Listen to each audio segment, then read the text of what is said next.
dadka badh baa u haysto moodaya dawladaha waaweynay inaynu degno inay rabaan in dagaalku inaga dhammaado inay rabaan in caynkan ma jirto waxay u socdaan inaad weligaa degin dee innaga waddankeenna waxaa lagu maamulaa maxay albandi saabic bandiga toddobaad ee United Nationska xeerkiisa bandu saabic macnihiisu waa maxay waa qofku isma maamuli kare hal la maamulo qofku isma maamuli kare ilma yara caruurta aabihi markuu dhinto maxaa la yiraahdaa xoolihiisa ma maamulan kare wuxuu u baahan yahay maxay wasiy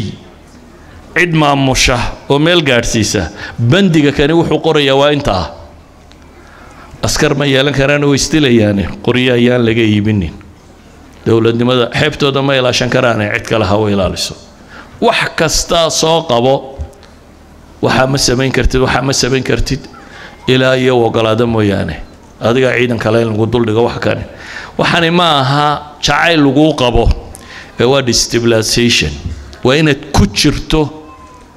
inaad weliga soo kicin Soomaaliya meelaha yar nabadu ka jiraan waa meelaha laga yaabo inaan iyaga askartoodu imanin iyo inta iyaga la socota aanay ku badnayn kolay kama madhnee ayaa inta nabadu ka jirto qodobka saddexaad ee subversion theory uu tilmaamaa waxa weeyaan waa waxay dhahaan crisis normalization tatbiic al-azma qofku marka dambe balaayada waa inuu arkaa inay nolosha ka mid tahay halkay Soomaalida la gaarsiiyay weeyaan qofka Soomaaliga in wax badan iba jiraan ma arko maalinta qarax yar ee dhacaw isdhaa wallahi dhib baa soo korodhay laakiin wuu la qabsaday wuxuu bartay inuu la noolaan karo dhibta dabeetana waxay dhahdaan crisis normalization qofka haddii la gaarsiiyo dhibta inuu la noolaan karo hadduu gaadho waa halkii la rabay ilaahi subxaanahu wa tacaala quraanka in badan buu dadkan kaga digay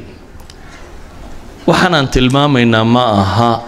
wax wada tilmaamayo waa waxa istiraatiijiyad العالم ku dhiga مثلا ajira buugu qoray nin Chinese 2500 sanadood ka hor noola sanad zooba la yiraahdaa oo philosoph general laha buugiisu waa weedho kooban waxaan filayaa 600 iyo dhowr statement oo kooban inuu yahay culimada istiraatiijiyada dunida daraasayso dhan baa loo dhigaa militariga dunida oo dhan baa loo dhigaa waa kalimaad kooban oo ninka kani markaa waa nin philosoph ah fanniga istiraatiijigana looga dambeeyo waxa uu yiraahdaa in ikhdaac al-adu min dun qital huwa arfa imtiyaz bida adawga inaad jabiso oo ku hoos yimaada adigoo aan la diririn waa heerka ugu sarreeyay la gaadho buu yiri wal amal al-askari هو أقل طرق جودة لإخضاع العدو بيرها military inaad cid u jabisana waa qaabka ugu hooseeya cadow loo jabiyo bulay yani inaad ciidan iyo hub iyo dagaal ku jabisa waa qaabka ugu liitaba waa farsamada ugu liidata laakiin farsamada u sarreysa waa maxay inaad ninka jabiso adigoo aan dagaalamin adoon askari kaaga dhiman ama waxba kaaga dhiman inaad jabin karto walidaalka wuxuu tilmaamaa in al-a'zam bayna al-qaada laysa al-muntasir fi 100 معركة بل ذلك الذي لا يحتاج إطلاقا إلى القتال لينتصر هل ييجا أما جيسيجا وين هجامية يلا قدام بين كرا ما هبوا يرينك بقول قابود جوليسته وان كان دجال بوبا هنسيو جوليستو كان دجال كوجو أوبا هنسيو جوليستو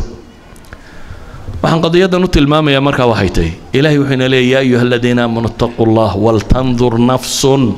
ma qaddamat lighad al-i'timaad ala nafsi hadaynu yeelan kari weyno oo cid kale inoo dejiso khudadkeena iyo road mapka iyo meeshaynu marayno abid guulaysan maysid waxaad guulaysan kartaa iyo qura markaad adigu awoodaada iyo aqoontaada iyo tamartaada iyo dalkaaga iyo xoolahaaga wiyo dhulkaaga waxa ku jira ama kor saaran markaad adigu ku xisaabtanto ee adigu taas aad blangaraysato waad guulaysan kartaa ama cid kale ay wanaajinaysa warka gaaladoo dhan haddaan soo dhaafo ilaahay kitaabka quraanka ee soo degay 1400 sanadood wuxuu inagu leeyahay ما يود الذين كفروا من أهل الكتاب ولا المشركين أن ينزل عليكم من خير من ربكم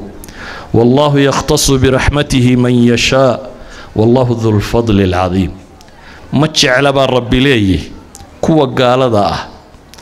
يا أهل الكتاب يا مشركين بس قدر كوا قال ذا ما تشعل أن ينزل عليكم من خير من ربكم حق علينا خير كهشان ما هينا يجو خير كسيان حق الربين خير دين كي ما دام تشعل بإلهي سبحانه وتعالى. إذا مدان تشعلين حق الرب خير كهشه أيها يسقون دنكيس خير كاسين أيها هدات رميسته واتشبط واحد كم تهاي كويل صوت المامي يجو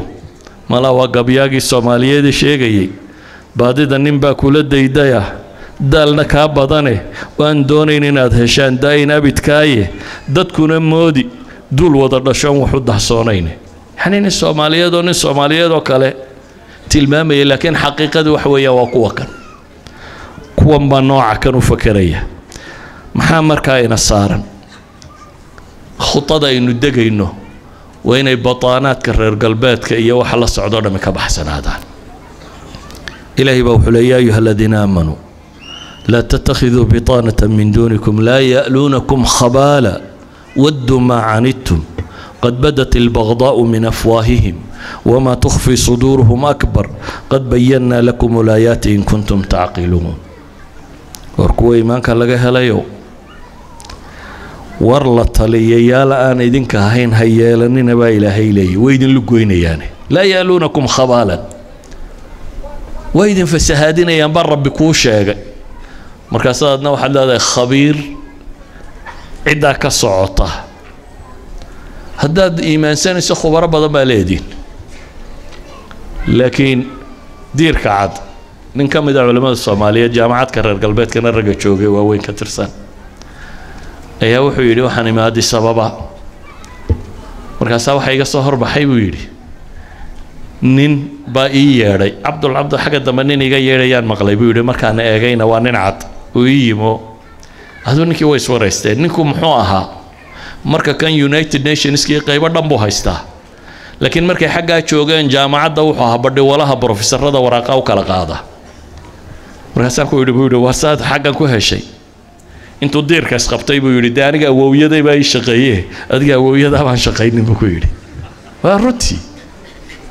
yani awowyada baa shaqeeyay yani ma khabiir laini waxa weeye weyn iimaansan weyn إلهي وحين لا يودوا لو تكفرون كما كفروا فتكونون سواء وحاد هيستو أدقو هيستين أدهروا مرتمربو وحنا ما تفايدين هذا الدين الآن وحقا دقالاكو هشوح ما تفايدين إلهي وحين المام يا ولن ترضى عنك اليهود ولا النصارى حتى تتبع ملتهم أيها الأحبة وحنا خطي نوبهني لكن وين نقرنا مش أينو دقنا يوحى ربنا إن نقبلنا إن أنا مال بنانا هينا وحي أينو دونه إنت إنو دجنا إنو سعكرنا